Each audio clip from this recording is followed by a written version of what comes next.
പറപ്പിക്ക് പാപ്പ, പറപ്പിച്ച് വിട് പാപ്പ. ഞാൻ ഇപ്പൊ എന്റെ വീട്ടുകാർക്ക് പോലും ഒരു ബാധ്യതയല്ല. ബിക്കോസ് ഞാൻ ഭയങ്കര ഇൻഡിപെൻഡന്റ് ആയിട്ട് നിൽക്കാൻ ആഗ്രഹമുള്ള ഒരാളാണ്. കഥ പറഞ്ഞു പറഞ്ഞു പറഞ്ഞ് നമ്മളിതാ എന്റെ ഫുൾ ഫിഗർ. ക്ലാസ് പഠിക്കുമ്പോഴായിരുന്നു പ്രേമം. 10ാം ക്ലാസ്സിലും ഉണ്ടായിരുന്നു, +2ലും ഉണ്ടായിരുന്നു.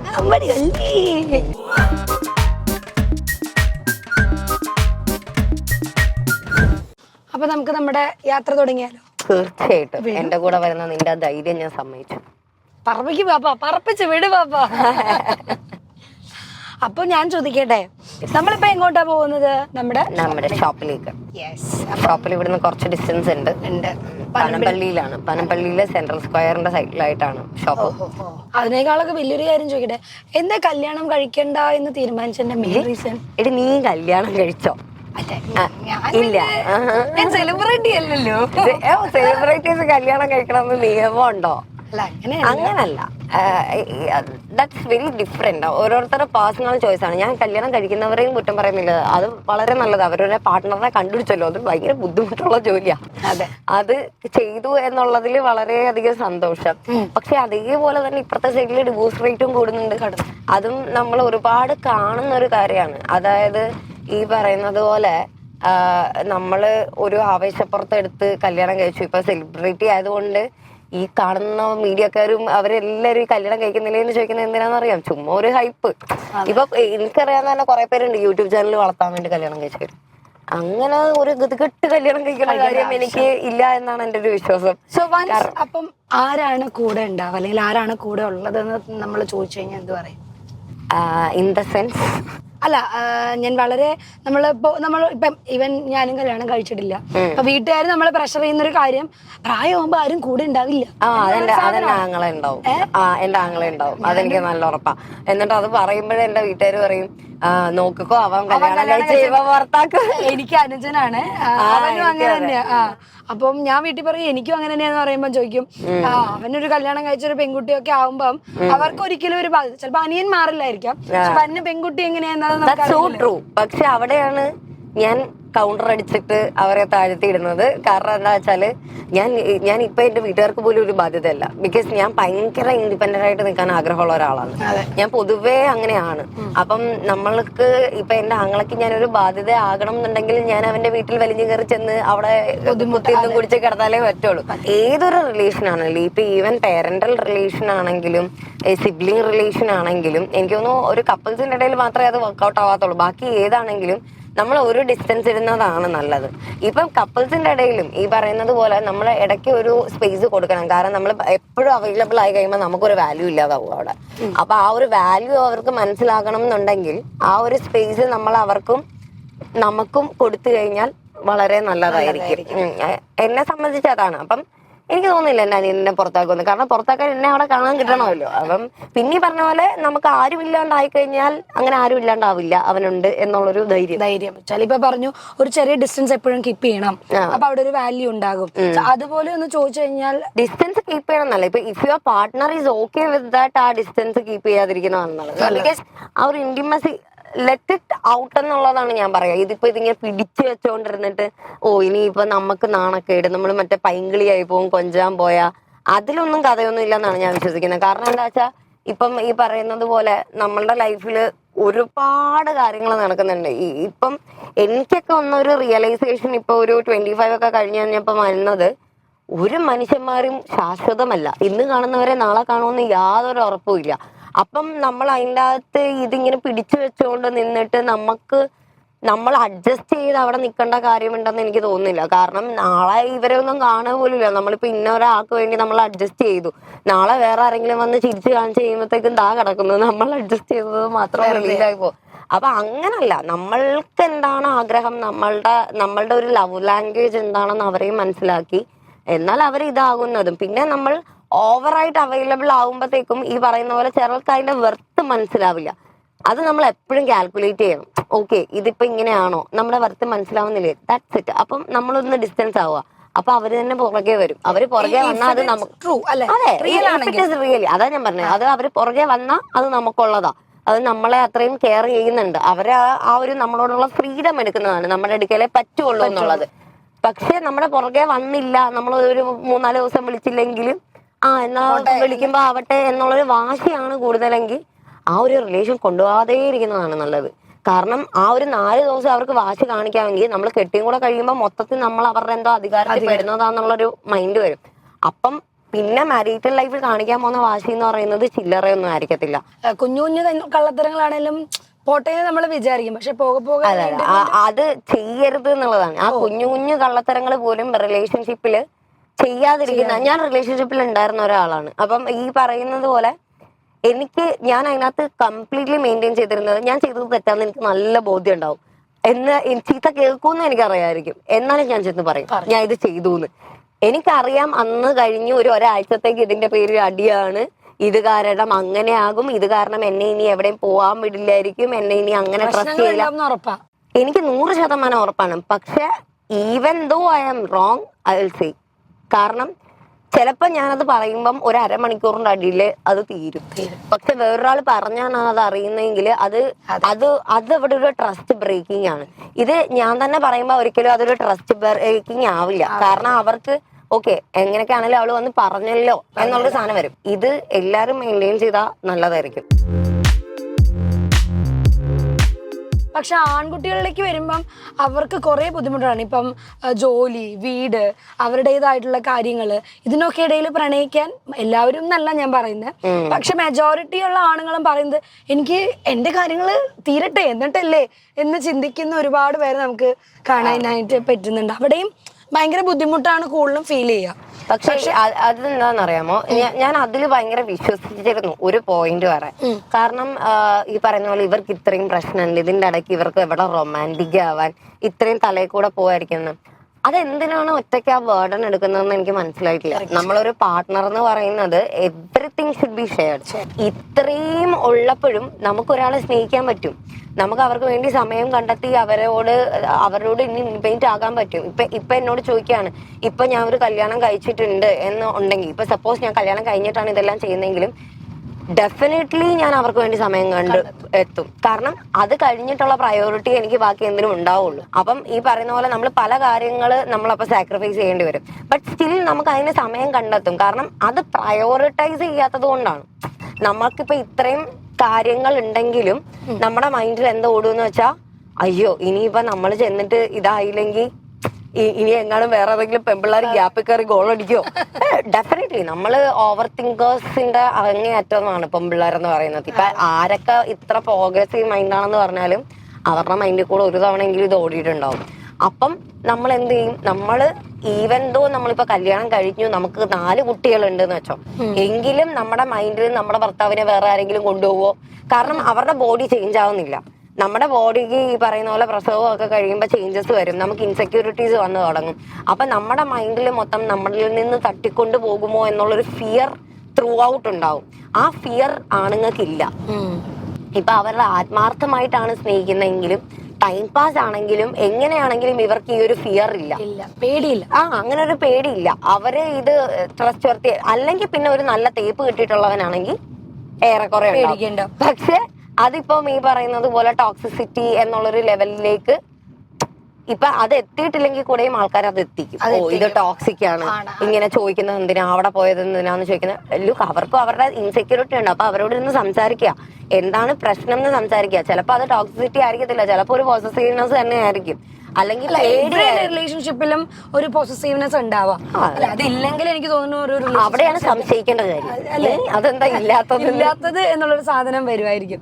അമ്മയുടെ അച്ഛൻ്റെ ഒക്കെ കാര്യം പറയുമ്പോഴാ ശ്രുതി ഇങ്ങനെ ബിസിനസ്സിലേക്ക് ഡൈവേർട്ട് ചെയ്യാണ് അല്ലെങ്കിൽ ഇതിലേക്ക് മാറാണ് എന്ന് പറഞ്ഞപ്പം എങ്ങനെയായിരുന്നു ഫാമിലിയുടെ ഒരു പ്രശ്നം ഉണ്ടായിരുന്നില്ല? നല്ല സപ്പോർട്ടാണ്. യെസ്, എന്റെ വീട്ടിൽ അങ്ങനത്തെ പ്രശ്നമൊന്നുമില്ല. എന്റെ അച്ഛൻ ബിസിനസ്മാനാണ്. അച്ഛന് പണ്ട് തൊട്ടേ ഈ പറയുന്ന പോലെ ബിസിനസ്സിനോടായിരുന്നു താല്പര്യം. പിന്നെ എന്റെ ഫാമിലിയിൽ ഈ പറയുന്നത് പോലെ മോസ്റ്റ്ലി ഇപ്പം കേബിൾ TV ഉണ്ട് നമുക്ക്. അതല്ലാതെ നേരത്തെ ചെറിയച്ഛനൊക്കെ വീഡിയോഗ്രാഫർ ആയിരുന്നു. അപ്പൊ കൊച്ചച്ഛനുമൊക്കെ ബിസിനസ് ഒക്കെ ചെയ്ത് പരീക്ഷിച്ചൊക്കെ നോക്കിയിട്ടുള്ള ആൾക്കാരാണ്.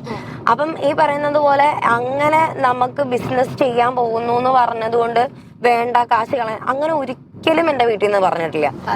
ഒരു തവണ പോലും പറഞ്ഞിട്ടില്ല. ഒരു ഡിസ്കറേജ് ചെയ്തിട്ട് എന്തിനാണ് അങ്ങനൊന്നും ചോദിച്ചിട്ടേ ഇല്ല. അച്ഛൻ അപ്പോഴേ ഐഡിയാസ് ഇങ്ങനെ നിരത്തുകയാണ് ചെയ്തത്. അങ്ങനത്തെ ഒരു കൈൻഡ് ഓഫ് ഫാമിലിയാണ്. അതെനിക്കൊരു ബ്ലെസ്സിങ് ആണ്. കാരണം ഈ പറഞ്ഞ പോലെ അല്ലെങ്കിൽ അതിനും ഞാൻ അടിയിടേണ്ടി വന്നേനെ കുത്തിയിരുന്നുണ്ട്. അടി ഉണ്ടാക്കിയിട്ടുള്ളത് നമ്മൾ കല്യാണം കഴിക്കാത്ത, അത് മാത്രമേ ഉള്ളൂ വിഷയം. വേറൊരു പ്രശ്നമില്ല. അഭിനയിക്കാൻ പോകുന്നതിനാണെങ്കിലും അവർ തന്നെയായിരുന്നു ഏറ്റവും സപ്പോർട്ട്. അവരുടെ ആഗ്രഹമായിരുന്നു. ഇപ്പൊ ബിസിനസ് ചെയ്യുന്നു എന്ന് പറഞ്ഞപ്പോ അതേപോലെ തന്നെ സപ്പോർട്ടായിരുന്നു. അങ്ങനത്തെ വിഷയങ്ങളൊന്നും ഉണ്ടായിരുന്നില്ല. പക്ഷെ കല്യാണം ഒരു ഘടകമാണ്. അതിലേക്ക് വരുമ്പോ നേരെ തിരിയും അല്ലേ? അതിന്റെ ഇടയ്ക്ക് വരുമ്പോ തിരിയും. അല്ലാതെ ബിസിനസ്സിന് യാതൊരു, ഞാൻ പറയുന്നത് എല്ലാവരും അങ്ങനെയാണ്. ബിക്കോസ് ഈ പറയുന്ന പോലെ നമുക്ക് പറയാൻ പറ്റില്ല. ഓരോ കാര്യം നമ്മൾ പരീക്ഷിച്ച് കഴിയുമ്പോഴേ നമുക്കറിയുള്ളൂ അതിനകത്ത് നമുക്ക് എക്സൽ ചെയ്യാൻ പറ്റുമോ ഇല്ലയോ എന്നുള്ളത്. അപ്പം അതിന് ഒരു സ്പേസ് എന്റെ വീട്ടിൽ നിന്ന് എനിക്ക് തന്നിട്ടുണ്ടായിരുന്നു, നല്ല രീതിയിൽ തന്നിട്ടുണ്ട്. കഥ പറഞ്ഞ് നമ്മളിതാ പെട്ടെന്ന് സമയം പോയല്ലേ. അങ്ങനെ തട്ടകം കഴിഞ്ഞതാ നല്ല ഭംഗിയുള്ള ഒരു അടിപൊളി പോസ്റ്ററൊക്കെ കാണുന്നുണ്ട്. അപ്പൊ നമുക്ക് നേരെ എന്റെ ഫുൾ ഫിഗർ ഷോപ്പിലേക്ക് കയറാം അല്ലേ?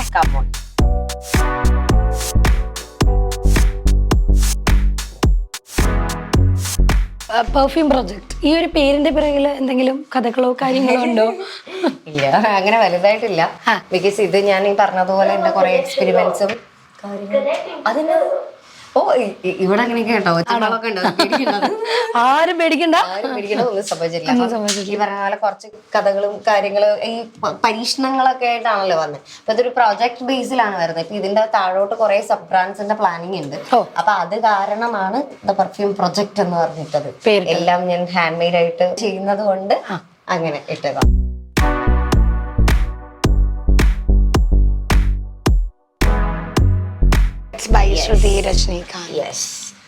ഇത് ആക്ച്വലി ഈ ഒരു കൺസെപ്റ്റ് ഭയങ്കര അടിപൊളിയാണ്. ഇങ്ങനെ മൾട്ടി ബ്രാൻഡ് സ്റ്റോർ വരുമ്പോ ഇപ്പൊ നമുക്ക് ഒരു പെർഫ്യൂം പ്രത്യേകിച്ച് ഹാൻഡ് മെയ്ഡ് ഒക്കെ വരുമ്പോഴത്തേക്കും നമുക്ക് വലിയൊരു സ്റ്റോർ എടുക്കേണ്ട കാര്യമില്ല. കാരണം നമുക്ക് ഈ ഓയിൽസിന് തന്നെ നല്ല എക്സ്പെൻസ് വരും. അപ്പൊ അതിന്റെ കൂട്ടത്തിൽ ഒരു വലിയ സ്റ്റോർ എടുക്കുക എന്ന് പറയുന്നത് ഭയങ്കര ബുദ്ധിമുട്ടാണ്. അപ്പം എനിക്ക് ഇത് നല്ല കറക്റ്റ് ആയിട്ട് പനമ്പള്ളി തന്നെ കിട്ടി.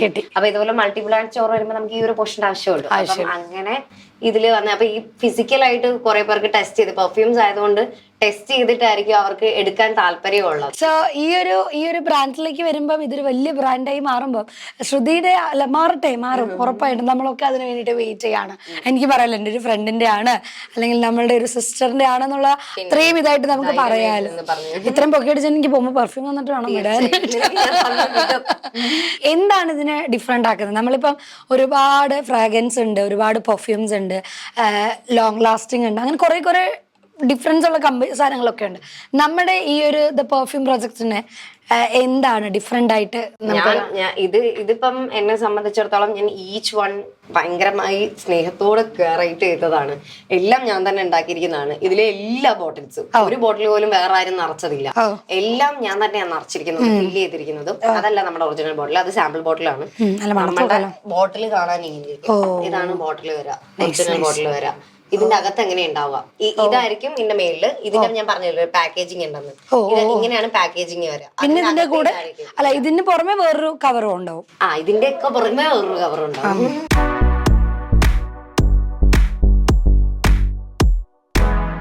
ലാവൻഡറിന്റെ ഇത് വരുന്നതാ. അപ്പം എല്ലാം കൂടെ അടിച്ച എന്നെ ഇങ്ങനെ സാരല്ല, നീ പരിപാടിക്ക് പോകാന്നല്ല പറഞ്ഞില്ല, മണക്കട്ടങ്ങട്. കൊള്ളാം. എനിക്കിത് കുറച്ചുകൂടി ഇഷ്ടപ്പെട്ടെ.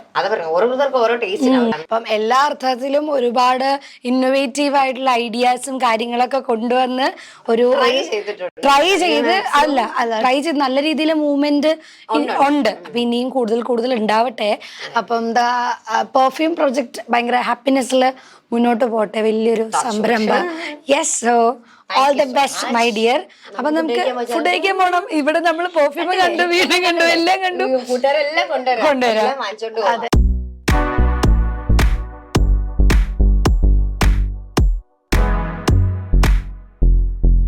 അപ്പൊ അങ്ങനെ നമ്മള് വീട് കഴിഞ്ഞു, കട കഴിഞ്ഞു, നല്ലൊരു ഭക്ഷണം. ഞാൻ കേട്ട എന്താന്നറിയാമോ, ബിഎഡ് കഴിഞ്ഞു. വീട് ജേർണലിസ്റ്റ് ആയിരുന്നു. പഠിത്തമൊക്കെ BA ഒക്കെ ഞാൻ നല്ലതായിട്ട് പഠിക്കുമായിരുന്നു. ഞാൻ +2 വരെ നല്ല കെമിസ്ട്രിക്ക് മാത്രമേ കുറച്ച് കുഴപ്പമുണ്ടായിരുന്നുള്ളൂ, സയൻസ് അല്ല +2 കഴിഞ്ഞപ്പോ നമുക്ക് കെമിസ്ട്രി ഇല്ലല്ലോ. +2 വരെ അതാ പറഞ്ഞത്, +2 വരെ ഗോവിന്ദായിരുന്നു. +2 കഴിഞ്ഞ് കഴിഞ്ഞപ്പോ ഞാൻ മാസ് കമ്മ്യൂണിക്കേഷൻ ജേർണലിസ്റ്റ് എടുത്തു. പിന്നെ നല്ലായിരുന്നു. അത് കഴിഞ്ഞ് BA എടുത്തു, MA എടുത്തു, PhD പോകാറായപ്പോഴാണ് പിന്നെ ഇങ്ങനെ.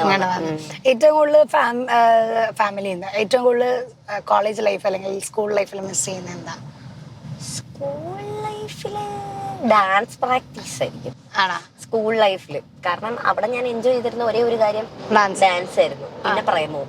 അത് രണ്ടുമായിരുന്നു അവിടെ ഉണ്ടായിരുന്നത്. 10ാം ക്ലാസ്സിലും ഉണ്ടായിരുന്നു, +2ലും ഉണ്ടായിരുന്നു.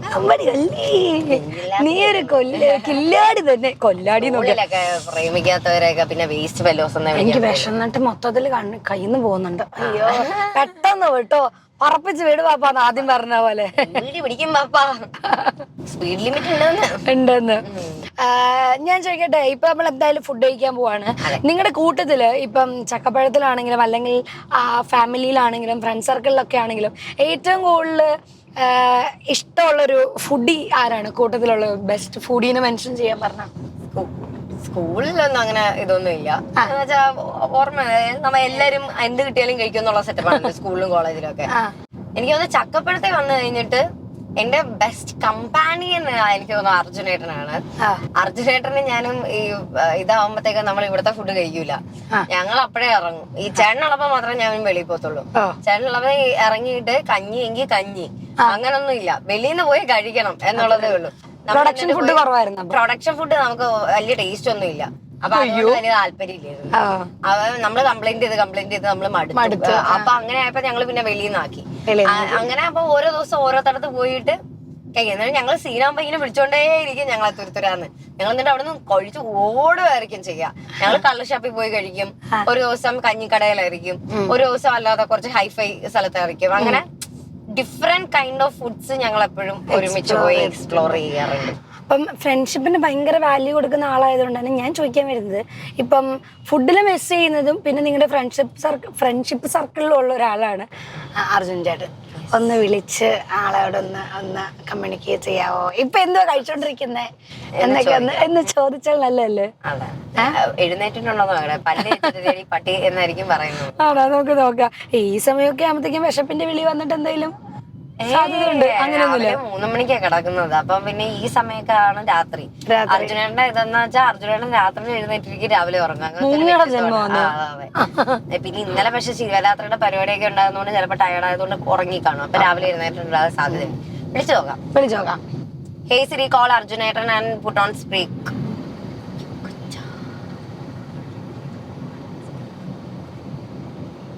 എന്തൊരു അനുസരണമുള്ള സിറിമോള്. അതാ എന്റെ സിറി ഇത് കേട്ട് ഞാൻ പിടിക്കാം. നല്ല ഭംഗിയുള്ളൊരു ഫോട്ടോ ഒക്കെ നല്ല രസമുണ്ട്. കുഞ്ഞാവിരിക്കുന്നൊക്കെ അച്ചടാ. എന്ത് ചെയ്യുക?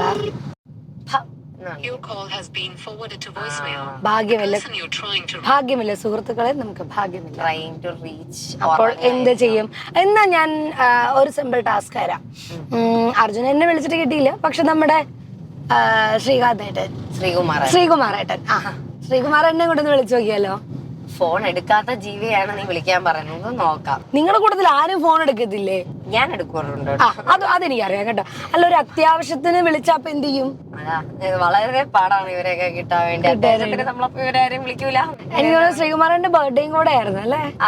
ഇന്നലെ കഴിഞ്ഞ ദിവസം എന്നുവെച്ചാൽ ഇന്നലെ ആയിരുന്നു. ഇത് വരുമ്പോഴത്തേക്ക് കുറച്ച് ദിവസം ആയിട്ടുണ്ടാവും.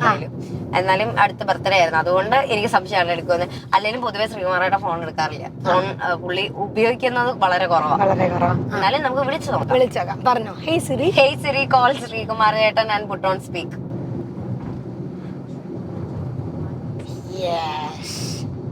ശ്രീകുമാർ ചേട്ടൻ.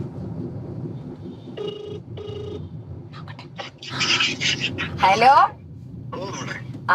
എഴുന്നേറ്റോ? ഞാനേ ചേട്ടൻ എന്ത് കഴിക്കുമെന്ന് ചോദിക്കാൻ വേണ്ടി വിളിച്ച. ചേട്ടൻ ഇഷ്ടമുള്ള ഫുഡ്? ഞാന് കൗമുദിയുടെ എങ്കിൽ എന്നോട് പറ എന്ന് പറയുന്ന ഇന്റർവ്യൂലാ. എന്നാ എന്നോട് പറ എന്ന്. അപ്പം അതിനകത്ത് ഇപ്പം ചേട്ടനെ വിളിക്കാൻ പറഞ്ഞു. ചേട്ടനെ വിളിക്കാൻ പറഞ്ഞു. അർജുനനെ വിളിച്ചപ്പോ എടുത്തിട്ടില്ല. ചേട്ടനും എടുക്കൂല, ഉറങ്ങുമായിരിക്കും, അല്ലെങ്കിൽ ചേട്ടന് ഫോണെ കൈ കാണില്ല എന്ന് ഞാൻ പറഞ്ഞു. പക്ഷെ അത്ഭുതകരമായി താങ്കൾ ഫോൺ എടുത്തു. അപ്പം ചേട്ടന് ഇഷ്ടമുള്ള ഫുഡ് ഏതാന്ന് ഇവർക്ക് അറിയണം പോലും. ചേട്ടൻ പറയും ചേട്ടന് ഇഷ്ടമുള്ള ഫുഡ് ഏതാ? ആ പാതി ഉറക്കത്തിലാന്നോ? ഇഷ്ടപ്പെട്ട ഫുഡ് എന്ന് പറയുന്നത് കുറച്ചു നേരം ആലോചിക്കേണ്ടി ഇനി ഇതിപ്പോ എന്താ സംഭവം? അല്ല, അടുത്ത ഇന്റർവ്യൂവിന് ഞങ്ങൾക്ക് വരുമ്പോ കൊണ്ടുവരാനാ. അതാ ഇവർക്ക് അടുത്ത ഇന്റർവ്യൂവിന് വരുമ്പോ കൊണ്ടുവരാനാണ്. അപ്പൊ കനത്തി പറഞ്ഞു കുറയ്ക്കണ്ട. അത് ശരിയാ. ചപ്പാത്തിയും ചിക്കൻ കറി ഒപ്പാ. ഭയങ്കര ബുദ്ധിമുട്ടുള്ള ഫുഡായി പോയി കേട്ടോ. ഇത് എന്റെ ആദ്യത്തെ അറിവ് കേട്ടോ. ചേട്ടന് ചപ്പാത്തി ചിക്കൻ കറി ഇത്ര ഇഷ്ടമാണ്. ഓക്കെ ബീഫ് അതൊക്കെ ചേട്ടന് ഇഷ്ടമുള്ള ഫുഡുകള്. എവിടെ ഇരിക്കാൻ? വീട്ടിലാണോ? ബർത്ത്ഡേ പരിപാടിയൊക്കെ എങ്ങനെ ഉണ്ടായിരുന്നു ചേട്ടാ? ഞാൻ ആങ്കർ ആണ് ഈ പ്രോഗ്രാമിന്റെ. അതിന്റെ പേര് ഏഞ്ചൽ എന്നാണ്. നമുക്ക് കണ്ടുമുട്ടാൻ ഭാഗ്യം ഉണ്ടാവട്ടെ. എന്താ എങ്ങനെ ഉണ്ടായിരുന്നു ബർത്ത്ഡേ? Belated birthday wishes. എങ്ങനെ ഉണ്ടായിരുന്നു ബർത്ത്ഡേ ഒക്കെ? നല്ല. ഞാന് ഓർത്തില്ല കാര്യം. ഒരു പ്രോഗ്രാമായിട്ട് സ്നേഹ വേറൊരു സ്ഥലത്താണ്. അപ്പോ ഞങ്ങള് കാണുമെന്ന് വിചാരിച്ചില്ല. അവൾ എന്നോട് പറഞ്ഞില്ല. അപ്പൊ പിന്നെ ഇവരെല്ലാരും വന്നില്ലേ. സർപ്രൈസ് ആയിരുന്നു. സർപ്രൈസ് എന്നാ വെച്ചാൽ ചേച്ചിക്ക് ഷൂട്ട് ഉണ്ടായിരുന്നടാ. അപ്പൊ ചേച്ചി അവിടെയായിരുന്നു. ചേച്ചി അത് കാരണം ഇപ്പുറത്താ ഉണ്ടായിരുന്നത്. അപ്പൊ അത് കാരണം ഫുള്ള് കൺഫ്യൂഷൻ. അപ്പൊ ചേട്ടൻ രാത്രിയാ ഞങ്ങൾ മുറിക്കുന്നത്. ബർത്ത്ഡേ കഴിയാറായപ്പോഴാ. അപ്പൊ ചേട്ടന് പിന്നെ സ്വന്തമായിട്ട് സ്വന്തം ബർത്ത്ഡേ ആണെന്ന് ഓർമ്മയില്ല. അതൊരു ഗുണമുണ്ട്. അത് കാരണം സർപ്രൈസ് ചെയ്യാൻ വളരെ എളുപ്പമായിരുന്നു. ഞങ്ങളാരും ചെയ്യുന്നൊന്നും പ്രതീക്ഷിച്ചില്ല. അങ്ങനെ ഭയങ്കര സർപ്രൈസ് ഇല്ല. അപ്പൊ എന്തായാലും ചേട്ടാ ഒരുപാട് സന്തോഷം. ചെറിയൊരു ടാസ്ക് കൊടുത്ത ശ്രുതിക്ക്. അപ്പൊ നമ്മൾ തമ്മിൽ കണ്ടുമുട്ടുമ്പോ ഈ ഭക്ഷണമൊക്കെ കഴിക്കാനുള്ള ഭാഗ്യം ഉണ്ടാവട്ടെ. മറന്നു പോരുത് ചപ്പാത്തിയും ചിക്കനും പിന്നെ ബീഫും. ശരി ഏട്ടാ. ഓക്കെ എന്നാ ബൈ. ശരി. Okay bye. ബൈ.